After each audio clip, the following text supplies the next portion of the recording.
তো হে ভিউয়ার্স, জায়গাটা তো চিনেই গিয়েছো হয়তো, আর না চিনলে বলে দিচ্ছি, এটা হলো হাটখোলা। আমি এখানে কি করছি এটাই ভাবছো, আমি এখানে ফেঁসে গেছি, বৃষ্টি পড়ছে। তো দেখতে পাচ্ছ বৃষ্টিটা আরও স্প্রিটে পড়ছে, থামার কোনো নাম নিচ্ছে না। মিনিমাম 1 ঘন্টা হয়ে গেল এখানে বৃষ্টি পড়া, কিন্তু বৃষ্টি কমছে না। দেখো কত জল জমে গেছে। আর দেখো এরা টেনশনে বলছে কখনো বাড়ি যাবো, ঠিক আছে।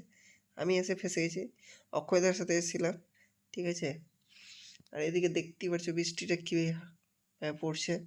তো অনেক বৃষ্টি ভাই, অনেক বৃষ্টি, কি বলবো, কি ফাঁসলাম এটাই ভাবছি। আমি আসলাম অক্ষয়তার সাথে, মানে বলছি চল না একটা টিউবলেস চাকা কিনতে যেতে হবে। হ্যাঁ, তো বলছি চলো, ঠিক আছে। আমি আসছিলাম, চ ঘুরে আসবে। আমি বলছি ঠিক আছে, 10 মিনিট তো লাগবে। আর এখানে এসে দেখছি আমি ফেঁসে গেলাম। কি অবস্থা দেখো, কী হারে বৃষ্টি পড়ছে, আমি আশা করিনি। এটাই বলছি। তো এখন বৃষ্টিটা কমলো, যেন আমরা বেরিয়ে পড়ি, ঠিক আছে। তো এই যে বেরালাম, দেখতেই পাচ্ছ কত জল জমেছে দেখো, আমার পাটা পুরো ঢুকে যাচ্ছে। এই অক্ষয়দা বাইক বের করছে, আর এই যে আমার দোস্ত, তো এই যে বেরাচ্ছে। আর কি বুঝায়, আরে দেখো কি অবস্থা, ঠিক আছে। এই রোডটা তো চিনে গেছো, ঠিক আছে, আর বলার দরকার নেই। আর যারা চিনতে পারছো না, এটা হলো মতিগঞ্জ যাওয়ার রাস্তা, মানে মতিগঞ্জেই আছি, ধরে নাও এটা মতিগঞ্জে পড়ে গেছে এরিয়া, ঠিক আছে। তো দেখতেই পাচ্ছ মতিগঞ্জটা দেখে নাও। আমি মতিগঞ্জ দেখাচ্ছি না, আপনাদেরকে দেখাচ্ছি জলটা দেখো কিভাবে জমে আছে, মানে যাওয়ার কোনো রাস্তাই নেই দুই ধারের। কি বলবো আর অবস্থা। তো এখানে দেখি এসে দোকানটা বন্ধ, যে দোকানে ওই যে হাই রে হাই, কি ফাঁসলাম। বাচ্চাগুলোকে দেখতেই পারছো খেলছে সব জলে। তো এখানে আরামসে সুইমিং পুল হয়ে গেছে, ঠিক আছে, চান করতে আসতে পারো, ঠিক আছে। এটা হলো মতিগঞ্জ, মানে ঢুকে এলাম এখানে, এখান থেকে স্টার্ট, সরি আমি ভুল বলেছি, কেন ওখানে লেখা ছিল। আমরা আবার রিটার্ন হয়ে যাব শামসির দিকে। আমি জানি আমি বাড়ি যাচ্ছি এবার, ঠিক আছে। এবার কি হচ্ছে, এখানে একটা সিন তৈরি হবে, সে সিনটা কি দেখো, আমাদের সাথে কি হচ্ছে এখন, মানে আমাদের সাথে না, আমার সাথে। মাতারা গেল, মানে বাসটার নাম ছিল মাতারা, চলে গেলো। তো এখন আমরা যাচ্ছি, এই যে বৃষ্টি এখনই শরীরে পড়তো এসে জলগুলো, ঠিক আছে। তো দেখতেই পাচ্ছ, এই জন্য কাকাদেরকে বলছি আস্তে চালাও, আস্তে চালাও, কিন্তু শুনছে না আমার কথাটা। বলছে না, আস্তে চালাতে পারবো না। ঠিক আছে, কোনো ব্যাপার নেই, চালাও, জোরসে চালাও। এই যে এখনই পড়তো আমার গায়ে ঝাল। তো এখানে চলে এসছে ভাইয়ের দোকানে, ঠিক আছে। আর অক্ষয়দা আগেই চলে গেছে, ঠিক আছে।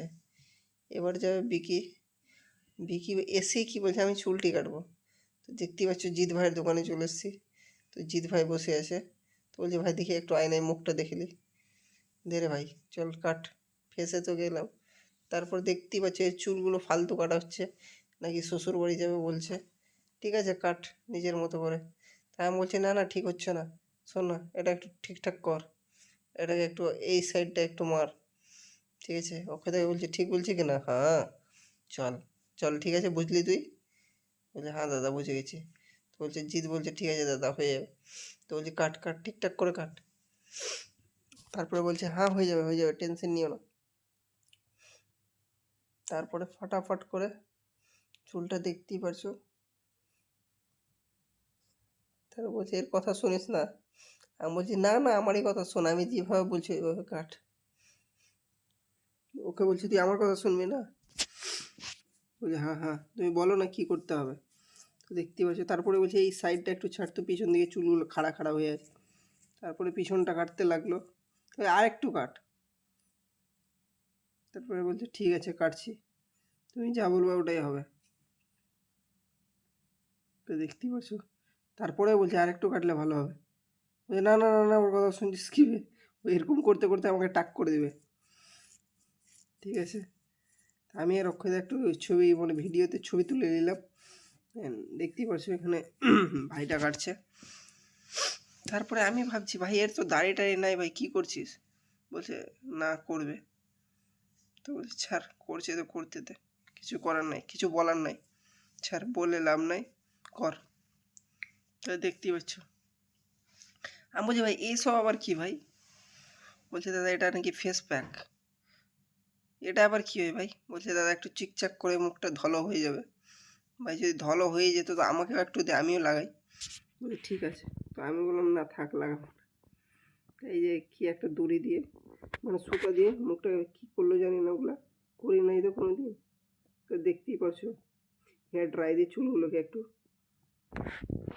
কি বলবো, চুলটি তো শুকানোই ছিল, তারপরেও একটু চুলটি জানি না কি করছে, আমি বুঝতে পারছি না চুলটির সাথে। ভাই এটি চুল ভাই, চল আর কত এদিকে ই করবি, আবার ওই রকমই হয়ে যাবে যেরকম ছিল, দেখতেই পারছো। তারপরে এটা করার পরে আর কি বলবো ভাই, বলছি ছাড় না ভাই, ছাড় একে, বাড়ি যাব। তারপরে আমি বলছি এই চুলটি তো খারাপ আছে, এটি কাটা দরকার ছিল। বলছে না না না না, এটি ঠিক হয়ে ঠিক কী করে হবে ভাই না কাটলে? বলছে তুমি এক কাজ করো, তুমি টাক করে দাও। তো বলছে ভাই ওটাই ভালো হতো। তখন আমি বেরিয়ে আসছি, এখানে এসে দেখি ভাই স্ট্যান্ডে এসে দেখি সানসিপ প্রপার স্ট্যান্ডে এক ফোঁটাও বৃষ্টি পড়ে নাই। ভাই কেন জল নাই? বলছে এখানে বৃষ্টি হয়নি। তখন আমি একটু অবাক হলাম, সাইডে গাড়িটা লাগালাম, হালকা ফুলকা কিছু খাবার খেয়ে, মানে এখানে খাবার খেয়ে আমরা বেরিয়ে যাব, ঠিক আছে। তারপরে আমরা বাইপাস দিয়ে চলে আসলাম, বাইপাসের রোড ধরে বাড়ি যাচ্ছি। দেখো দেখো কত মজা, কত মজা, সেই লেভেলের মজা, ঠিক আছে। তো অক্ষয়দা বলছে এই সাইড দিয়ে ক্যামেরাটা করো না, বলছে ঠিক আছে চলো করা যাক। তারপরে আবার আমি জয়গুরু চলে আসলাম দাদার সাথে সার কিনতে, আর এসে দেখি আবার বৃষ্টি। ভাই আমি যেখানেই যাচ্ছি বৃষ্টি আমার পিছনেই ছাড়ছে না, ব্যাপারটা কি? এই জন্য আজকের দিনটা এখান থেকে শেষ